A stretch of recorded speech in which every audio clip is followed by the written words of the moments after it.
Olá, prezados alunos, sejam muito bem-vindos à nossa aula de hoje. E hoje daremos continuidade às normas da Corregedoria Geral de Justiça, tá bom? Então, eu tô aqui dividindo a aula junto com a professora Camila Cury, né? E a gente vai dar continuidade. Iniciaremos hoje no artigo 122, tá? Então, se você ainda não assistiu às aulas passadas, voltem, assistam e deem a devida continuidade, certo? Bom, eu sou a professora Erika Prado, certo? E, gente, rapidinho aqui, vamos analisar como estudar isso. Só uma sugestão, uma dica, tá? Gente, o concurso de vocês cai essencialmente letra de lei, tá? Então, não adianta eu vir aqui e ficar falando com vocês o que é carta precatória, o que é intimação, o que é publicação, enfim. Isso não cai no concurso de vocês, isso vai cair especificamente o que está na norma, tá? Então foquem, o que vocês têm que saber, o que vocês têm que fazer para conseguir memorizar essas normas. Leitura. Não tem segredo, vai cair exatamente como está na norma, é leitura. É decoreba, é memorização, não tem segredo. Por isso que aqui eu trouxe para vocês exatamente os artigos, tá? Então, nós vamos ler os artigos, eu vou explicar para vocês, para dar uma facilitada, né? Para vocês conseguirem memorizar, para vocês lembrarem no momento da prova. Mas é isso, gente, não tem segredo. Infelizmente, o conhecimento dessa prova é a leitura, tá? Então, vamos lá, vamos dar sequência, artigo 122, nós vamos dar sequência ao capítulo 3 dos ofícios de justiça em geral, tá? Seção 14 das cartas precatórias, rogatórias e arbitrais. Essencialmente, trataremos somente das cartas precatórias e rogatórias, tá? Eu trouxe aqui para vocês os artigos mais importantes, alguns deles eu vou deixar a cargo da leitura de vocês, certo? Bom, gente, vamos lá, artigo 122. A carta precatória será confeccionada em 3 vias, servindo uma delas de contrafé. O que eu tenho que saber aqui? 3 vias. Tá? Vocês têm que saber que sempre uma carta precatória é confeccionada em 3 vias. E sempre eu vou ter a contrafé que vai voltar aos autos. O que é contrafé? Contrafé é a cópia fiel do instrumento que é a carta precatória, tá? Tá, o que é carta precatória? Eu vou aqui explicar por cima, tá, gente? Que isso não cai na prova de vocês. Carta precatória, gente, é assim.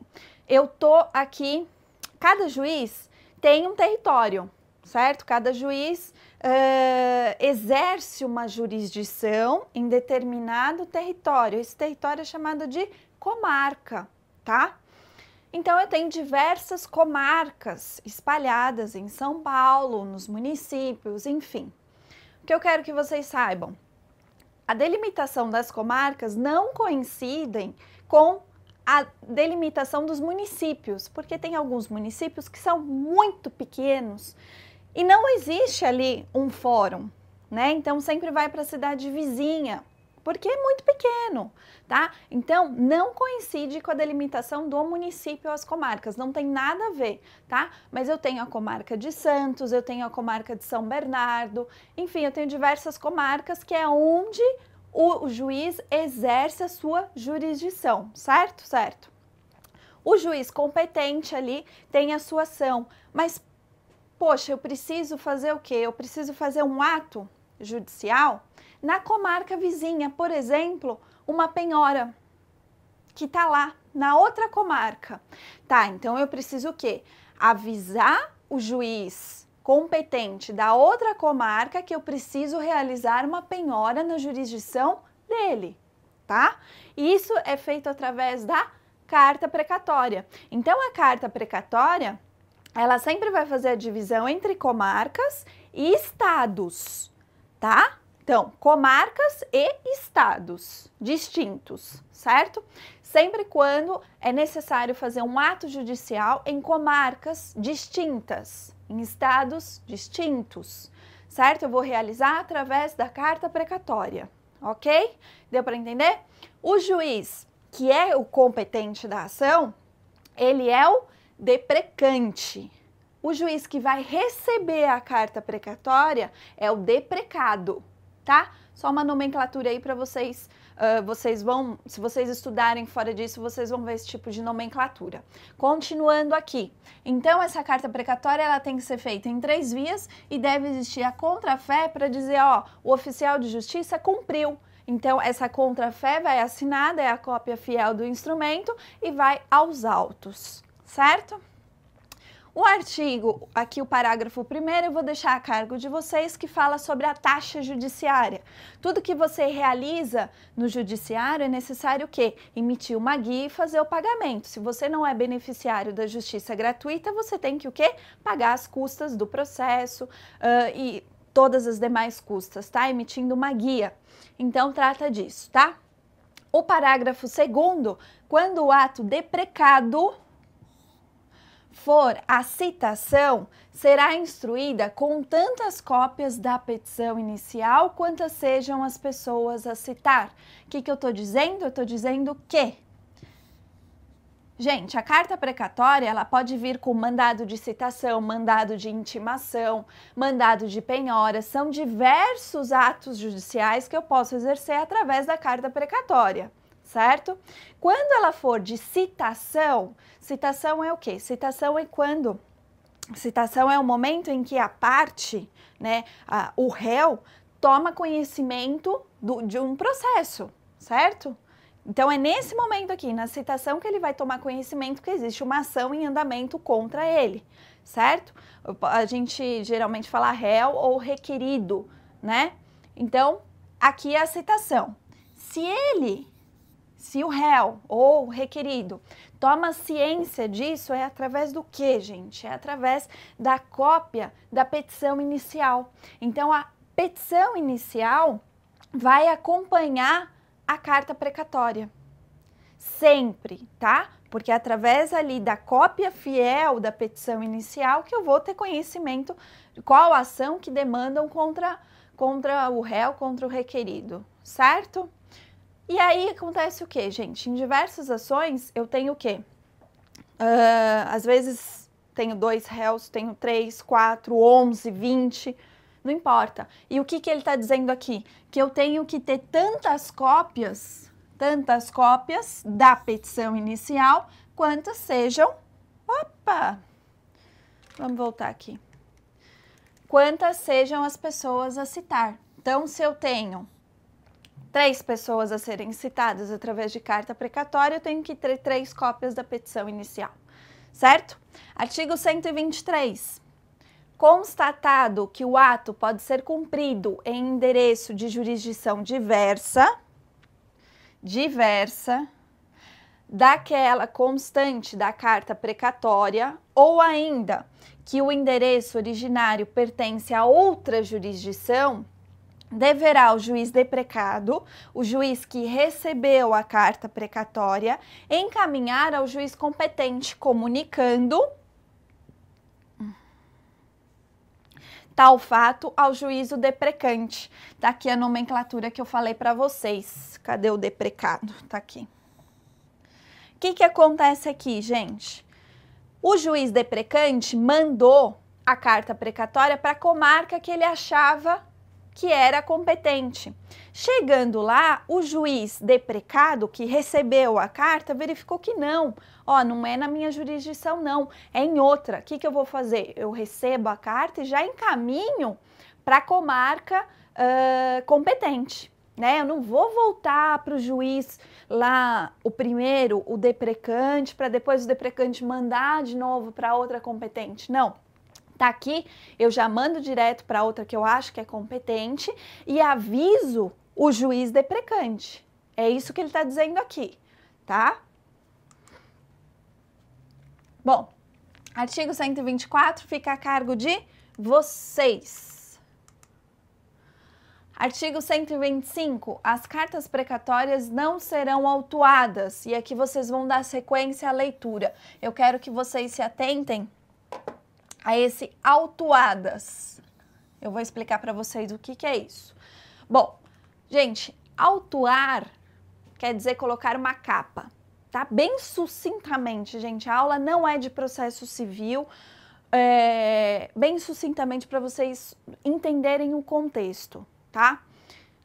Colocar uma capa. Essa capa vai vir com todas as informações da petição ou do instrumento judicial, tá?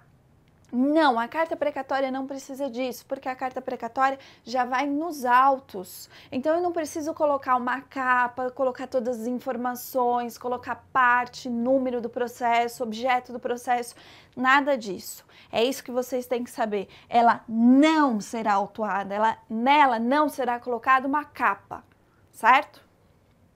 126. As cartas precatórias, quando possível, servirão como mandado. Mandado de citação, mandado de intimação, mandado de penhora, geralmente elas já servem como mandado. Por quê?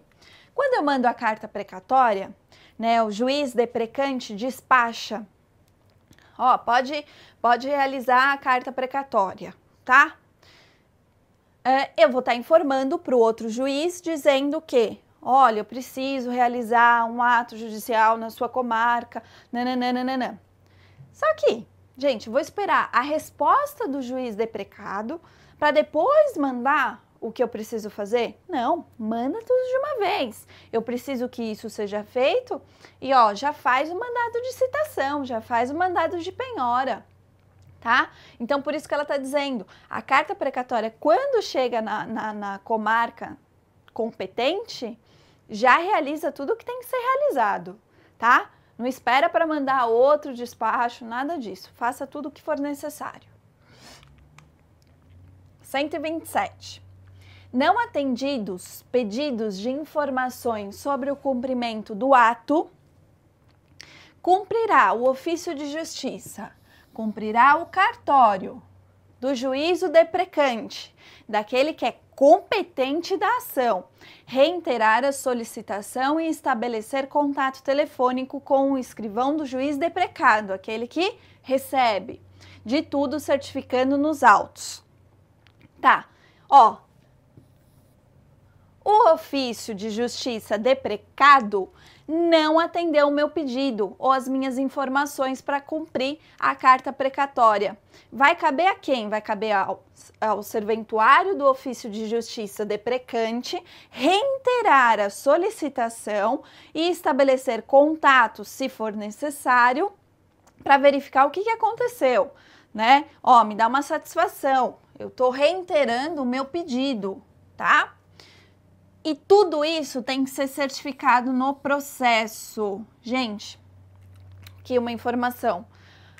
Tudo que é feito em cartório, tudo que é feito em gabinete deve ser o quê? Certificado no processo, tá? Qualquer coisa que se faça deve estar nos autos. O que não está nos autos não está no mundo, certo? Tudo tem que ser certificado. Se o serventuário errou, fez algum equívoco, certifica nos autos. Por isso que ninguém gosta de errar, porque vai estar o quê? Vai estar aí público para todo mundo ver que a pessoa errou. Não é legal, não é bacana. Tudo deve ser certificado, tá bom?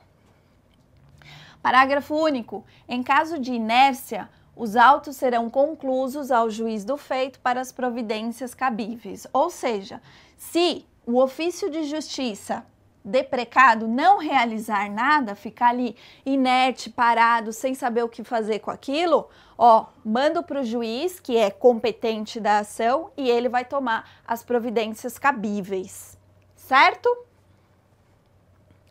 Agora aqui, artigo 128. Deixa eu trocar aqui. É permitida a retirada da carta cumprida junto ao juízo deprecado para a entrega ao juízo deprecante, desde que nela conste o nome do advogado da parte que tiver interesse no cumprimento do ato, com o número da respectiva inscrição da ordem. O que está dizendo ali, gente? Essencialmente que, por exemplo, vamos dizer que é o mandado de penhora. Pô, a parte que está pedindo a penhora Quer o quê? Quer que seja rápido, vamos cumprir isso aí, vamos mandar para penhora, termo de penhora agora. Eu vou ficar esperando? Mandou, cumpriu, até devolver a carta. Não, eu, advogado, vou lá, vou retirar e já mando para o juiz que é competente. Eu, advogado, posso fazer isso. Eu não preciso esperar todo o trâmite dentro do judiciário para fazer isso, tá? Então, eu vou lá, retiro. Posso fazer isso? Advogado, inscrito na ordem? Pode, tá? Pegadinha de prova, pegadinha de prova. Pode fazer isso sim, eu posso ir lá e posso retirar a carta cumprida, tá? Ok?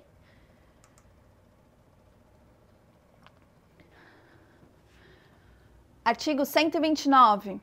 Ao retornar cumprida a precatória, o escrivão judicial juntará aos autos principais apenas as peças essenciais, imprescindíveis à compreensão das diligências realizadas no juízo deprecado, especialmente as certidões de lavra dos oficiais de justiça e os termos do que foi deprecado, salvo determinação judicial em contrário. O que está dizendo o 129? Tá, voltou, retornou a carta precatória cumprida. É dever de quem? Do serventuário, do cartório, do escrivão judicial, juntar os autos principais. Lembra que eu falei para vocês, gente? Tudo deve ser certificado. Então, geralmente vai ter lá uma certidão de publicação dizendo certifico e dou fé. Aí vem o ato que foi feito. Tá? Certifico e dou fé. Tananã, tananã. É isso que ele vai fazer aqui. Juntar tudo que voltou do juízo deprecado aos autos principais. Nunca aqueles que ficam apensos, né? Sempre vai para os autos principais. E só vou juntar as peças essenciais, certo? Que cumpriu a diligência. E a certidão que eu já falei para vocês, certo? Artigo 130. Havendo urgência, transmitirá-se-á a carta precatória por fax, telegrama, telefone, radiograma ou correio eletrônico, observando-se as cautelas previstas nos artigos 264 e 265 do Código de Processo Civil e do Código de Processo Penal. O que eu quero aqui, é possível fazer isso? Transmitir a carta precatória por outros meios, não enviando a original? Presta atenção, não enviando a original, a gente vai ver aqui mais pra frente. É possível, mas quando eu posso fazer isso? Eu só posso fazer isso quando tiver urgência. Aí a carta pode ser transmitida por esses meios. Parágrafo único. A via original da carta não será encaminhada ao juiz deprecado. É isso que eu disse. Ela não será encaminhada. Ela será o quê? Encartada aos autos juntamente com a certidão, novamente a certidão de sua transmissão. Então, logo ocorra o pedido de confirmação de seu teor por parte do juiz destinatário. Tá? Então, aqui eu posso fazer isso, mas eu tenho que juntar aos autos a via original e juntar a minha certidão. Certifico e dou fé que foi transmitida a carta precatória por meio de e-mail, enfim, certo? É isso. Bom, o artigo 131, as cartas rogatórias. Gente, eu tenho um único e exclusivo artigo sobre cartas rogatórias. É o 131. Vai cair? Muito difícil, tá? Eu acho assim que não vai cair, mas eu vou dizer aqui para vocês não ficarem perdidos. Bom, assim como eu tenho as cartas precatórias, que faz a divisão, a distinção entre comarcas distintas e estados, eu tenho a rogatória que é entre países. Então, eu tenho uma ação tramitando aqui no Brasil, mas eu preciso cumprir o mandado de citação no Japão. E é através da carta rogatória, certo? Então, as cartas rogatórias cíveis e criminais serão expedidas conforme o procedimento, modelo, formulários aprovados e divulgados pela Corregedoria Geral de Justiça no site do Tribunal de Justiça, tá? Para isso, gente, existem normas a serem seguidas, estabelecidas em convenções internacionais, tá? Então, isso aqui é um pouquinho mais profundo do que isso. No processo civil, a gente vê direitinho o que acontece, como que é feito, mas aqui para vocês não é muito essencial saber nada disso, tá bom? Bom, vamos lá. Capítulo 3º. Capítulo 3º dos ofícios de justiça em geral. Seção 15 das intimações. Bom, intimações, aqui é alguma coisa que eu quero que vocês saibam. Gente, quando eu falar intimação, leia-se publicação, tá? É mais fácil, porque intimação vocês podem, sei lá, fazer confusão com outras coisas. Publicação é um ato que deve ser publicado, certo? Qualquer despacho, qualquer coisa que ocorra no processo tem que ser publicado. Um dos princípios é a publicidade, certo? Esse é um dos princípios. Então, todo ato deve ser publicado, certo? Então, aqui a gente vai falar o quê? Essencialmente de publicação, tá? Artigo 132. A intimação dos atos e termos do processo ou de expediente administrativo far-se-á sempre que possível por meio eletrônico. Hoje em dia, gente, é só meio eletrônico, tá?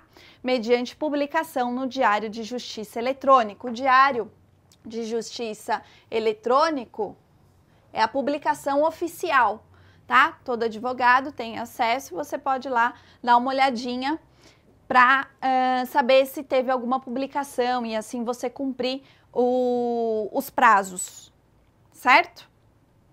Parágrafo único. É vedado ao servidor dos ofícios de justiça prestar informações por telefone aos advogados, aos membros do MP, às partes e ao público em geral acerca de atos e termos do processo.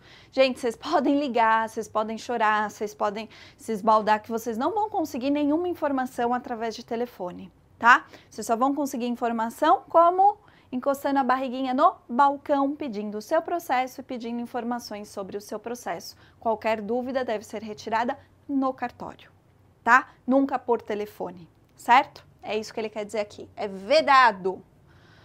133.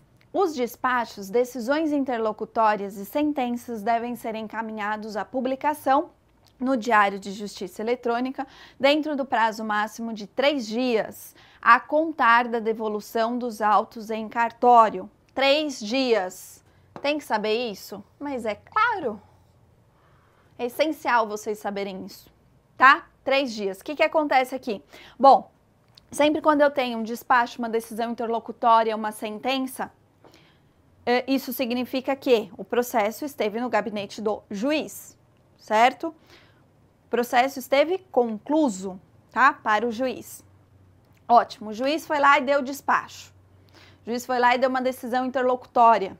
Tá? Decisões interlocutórias são decisões de questões incidentes do processo, mas que não colocam fim, certo?